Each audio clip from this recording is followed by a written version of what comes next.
সাতক্ষীরার শ্যামনগরের বুড়িগোয়ালিনী ইউনিয়নের আড়পাঙ্গাশিয়া থেকে মাদিয়া মাঝের খাল অভিমুখে প্রায় ৩.৫ কিলোমিটার দৈর্ঘ্যের রাস্তায় বাঁশের সাঁকো রয়েছে ১৪টি। গত বছর সাইক্লোন চিত্রাঙ্গের সময় খেলপেটুয়া নদীর জোয়ারের পানির তোড়ে ভেঙে যায় রাস্তাটি। বাধ্য হয়ে সবকটি পয়েন্টে স্থাপন করা হয়েছে বাঁশের সাঁকো। সেই সাঁকো দিয়ে এখনো যাতায়াত করছেন ওই এলাকার মানুষ। দুর্বিষহ হয়ে উঠেছে এখানকার জনজীবন। মাটি দিয়ে রাস্তা ভরাটের চেষ্টা করলেও তা বেশি দিন স্থায়ী হয়নি।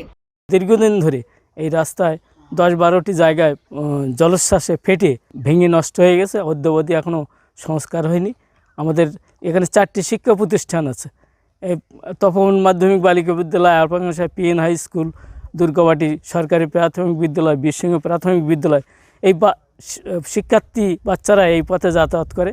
তারা আমরা আপাতত বাঁশের সাঁকো দিয়ে যাওয়ার ব্যবস্থা করেছি, কিন্তু বর্ষার সময় এই সাঁকো পার হতে যে অনেক বাচ্চারা পড়ে যেয়ে আহত হয়েছে, মায়েরা অনেকে পড়ে গেছে। এই রাস্তা দিয়ে মৎস্য ব্যবসায়ীরাও তাদের মাছ পরিবহন করতে পারছেন না। নোনা পানির এলাকা হওয়ায় সবাইকে বিশুদ্ধ পানি পাওয়ার জন্য যেতে হয় বেশ কয়েক কিলোমিটার দূরে। দুর্গাবাটি সাইক্লোন সেন্টারের 6 নম্বর ওয়ার্ডে নদী ভাঙন হয়, খোলপেটিয়া নদীর। সেই নদী ভাঙনে আমাদের 9 নম্বর বুড়িগোয়ালিনী 5 নম্বর ওয়ার্ডের আড়পাঙ্গাশিয়া নামক যে স্থান, এই স্থানে গ্রামের রাস্তা 14টি যা পয়েন্টে ভেঙে যায়, সেই 14টি পয়েন্টে কিন্তু সাঁকো দেওয়া আছে।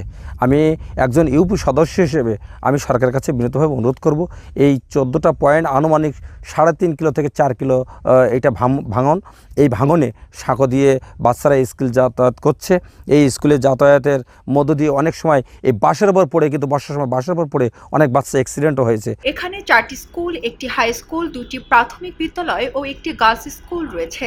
স্কুলের শিক্ষার্থীরা সময়মতো ক্লাস ও পরীক্ষায় হলে আসতে পারেন না। তাদের দাবি যেন দ্রুত মেরামত করা হয় এই রাস্তা।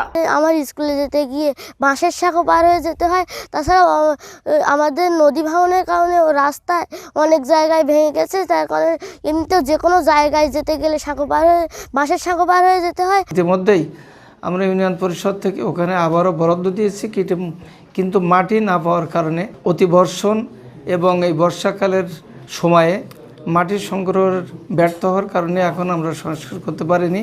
আমরা যত দ্রুত সম্ভব সময়ে মাটি পেলেই রাস্তাটি পূর্ণ সংস্কার করবো আশা করছি। আড়পাঙ্গাশিয়া রাস্তাটি পূর্বে একবার বরাদ্দ দিয়ে সংস্কার করা হয়েছিল। বছরখানেক আগে রাস্তাটি আবার ক্ষতিগ্রস্ত হয়। নিচু জায়গাগুলোতে বাঁশের সাঁকো বানিয়ে দেওয়া হয়েছে। ইউনিয়ন পরিষদ থেকে কিছু অর্থ বরাদ্দ দেওয়া হয়েছিল। মাটি না পাওয়ায় এবং বর্ষণে মাটি গলে যাওয়ায় এখনো রাস্তার কাজে হাত দেওয়া সম্ভব হচ্ছে না। বুড়িগোয়ালিনী ইউনিয়ন কর্তৃপক্ষ বলছে যত দ্রুত সম্ভব মাটি জোগাড় করে রাস্তা মেরামত করা হবে।